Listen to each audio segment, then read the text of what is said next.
ओम नमः शिवाय। शिव जी सदा सहाय। ओम नमः शिवाय। गुरु जी सदा सहाय। जय गुरु जी। शुक्राना गुरु जी। हर हर महादेव। हर हर महादेव। अनंतम अनंतम शुक्राना गुरु जी। जय गुरु जी की जय। आज मैं रुद्र संहिता का पार्वती खंड 55 अध्याय प्रारंभ करने जा रही हूँ। जय गुरु जी। रुद्र संहिता का पार्वती खंड 55 अध्याय और संपूर्ण पूरा अध्याय समाप्त हो गया है। शिव पार्वती तथा उनकी बारात की विदाई। भगवान शिव का समस्त देवताओं को विदा करके कैलाश पर रहना और पार्वती खंड के श्रवण की महिमा।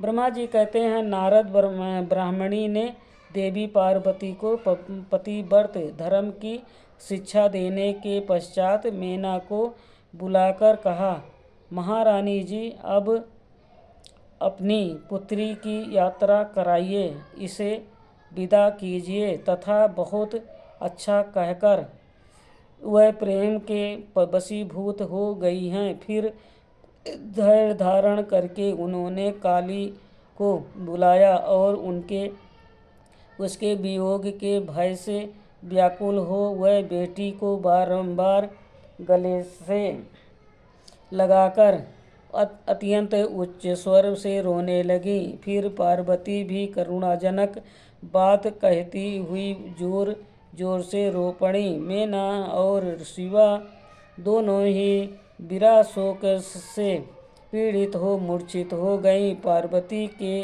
रोने से देवपत्नियां भी अपने शुद्ध बुद्ध खो बैठी। सारी स्त्रियां वहां रोने लगीं। वह सब की सब अचेत सी हो गईं। उस यात्रा के समय परम प्रभु साक्षात योगेश्वर शिव भी रो पड़े। फिर दूसरा कौन चुप रह सकता है। इसी समय अपने समस्त पुत्रों, मंत्रियों तथा उत्तम ब्राह्मणों के साथ हिमालय शीघ्र वहां आ पहुँचे और मोहवश अपने बच्ची को हृदय से लगाकर रोने लगे। बेटी, तुम मुझे छोड़कर कहाँ चली जा रही हो? ऐसा कहकर सारे जगत को सूना मानते हुए वह बारंबार विलाप करने लगे। तब ज्ञानियों में श्रेष्ठ पुरोहित ने अन्य ब्राह्मणों के सहयोग से कृपा पूर्वक आध्यात्मिक विद्या का उपदेश देते हुए सबको सुखद रीति से समझाया। पार्वती ने भक्ति भाव से माता पिता तथा गुरु को प्रणाम किया। वह महामाया होकर भी लोकाचार बस बारंबार रो उठती थी। पार्वती के रोने से ही सब स्त्रियां रोने लगती थी। माता मेना तो बहुत ही रोई, भौजाइयां भी रोने लगीं। यही दशा भाइयों की थी। शिवा की माँ, भाभियाँ तथा अन्य युक्तियाँ बार बार रुदन करने लगी। भाई और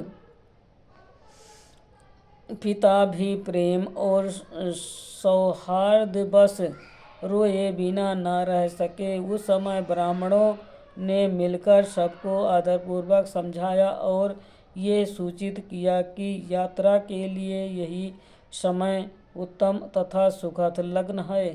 तथा तब हिमालय और मेना ने भी विवेकपूर्वक धैर्य धारण करके शिवा के बैठने के लिए पालकी मंगवाई। ब्राह्मणों की पत्नियों ने शिवा को उस पर चढ़ाया और सब ने मिलकर आशीर्वाद दिया। पिता, माता और ब्राह्मणों ने भी अपने शुद्ध कामना प्रकट की। मेना और हिमालय ने पार्वती को ऐसे ऐसे सामान दिए जो महारानी के योग थे। नाना प्रकार के द्रव्यों की शुभ राशि भेंट की जो दूसरों के लिए परम दुर्लभ थी। शिवा ने समस्त गुरुजनों को, माता पिता को, पुरोहित और ब्राह्मणों को तथा भौजाइयों को, दूसरी स्त्रियों को प्रणाम करके यात्रा की। पुत्रों सहित बुद्धिमान हिमाचल भी स्नेह के वशीभूत हो पीछे पीछे गए और उस स्थान पर पहुँचे जहाँ देवताओं सहित भगवान शिव प्रसन्नतापूर्वक परीक्षा कर रहे थे। वहाँ सब लोग बड़े प्रेम और आनंद से परस्पर मिले और उन सब ने भगवान को प्रणाम किया।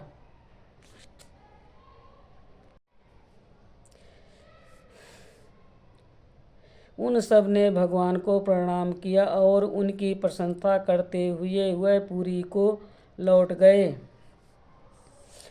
तदंतर कैलाश पहुंचकर भगवान शिव ने पार्वती से कहा, देवश्री, तुम सदा से ही मेरी प्राण प्रिया हो। तुम्हें लीला पूर्वक इस बात की याद दिला रहा हूँ।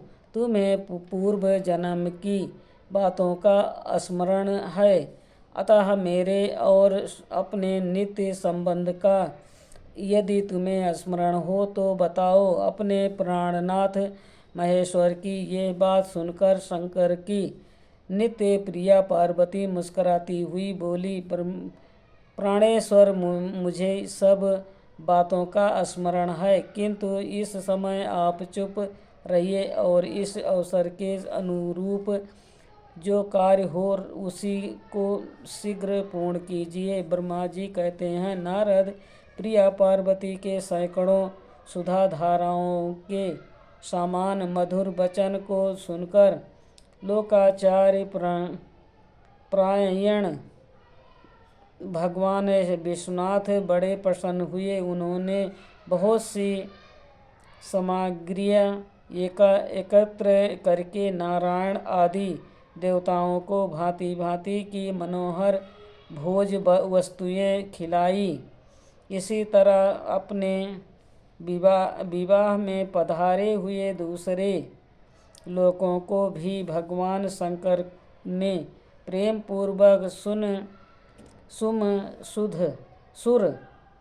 सुमधुर रस में युक्त नाना प्रकार का अन्न भोजन कराया। भोजन करने के पश्चात उन सब देवताओं ने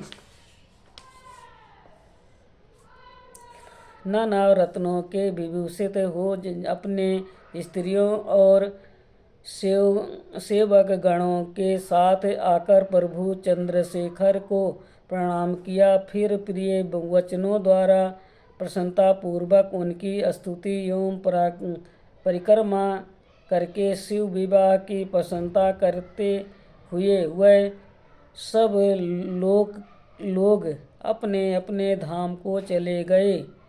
मुने साक्षात भगवान शिव ने लोकाचार बस भगवान विष्णु को और मुझको भी प्रणाम किया। ठीक उसी तरह जैसे वामन रूपधारी श्रीहरि ने महर्षि कश्यप को नमस्कार किया था, तब मैंने उस श्री विष्णु ने शिव को हृदय से लगाकर उनको आशीर्वाद दिया। तदंतर श्री हरि ने उन्हें परमात्मा मानकर उनकी उत्तम स्तुति की। इसके बाद मेरे सहित भगवान विष्णु शिव से विदा ले शिवा और शिव को प्रसन्नतापूर्वक हाथ जोड़ उनके विवाह की प्रशंसा करते हुए अपने उत्तम धाम को चले गए। भगवान शिव भी पार्वती के साथ सानंद विहार करते हुए अपने निवास भूत कैलाश पर्वत पर रहने लगे। समस्त शिवगणों को इस विवाह से बड़ा सुख मिला। वह अत्यंत भक्तिपूर्वक शिवा और शिव की आराधना करने लगे।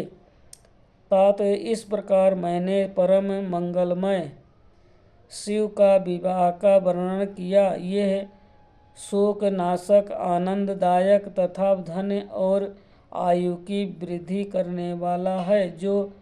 जो पुरुष भगवान शिव और शिवा में मन लगाकर पवित्र हो,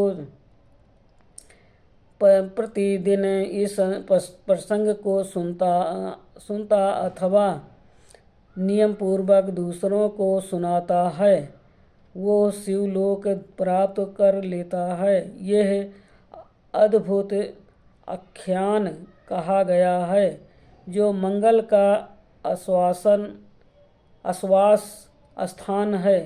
ये संपूर्ण विघ्नों को शांत करके समस्त रोगों का नाश करने वाला है। इसके द्वारा स्वर्ग, यश, आयु तथा पुत्र और पौत्र की प्राप्ति होती है। ये संपूर्ण कामनाओं को पूर्ण करता है, इसे लोक में भोग देता है और परलोक में मोक्ष प्रदान करता है। इस शुभ प्रसंग को सुनने से अपमृत्यु का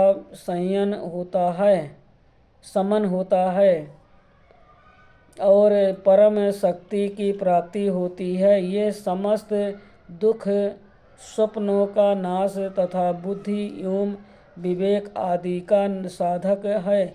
अपने शुभ की इच्छा रखने वाले लोगों को शिव संबंधी सभी उत्साहों में प्रसन्नता के साथ प्रयत्नपूर्वक इसका पाठ करना चाहिए। यह भगवान शिव को संतोष प्रदान करने वाला है।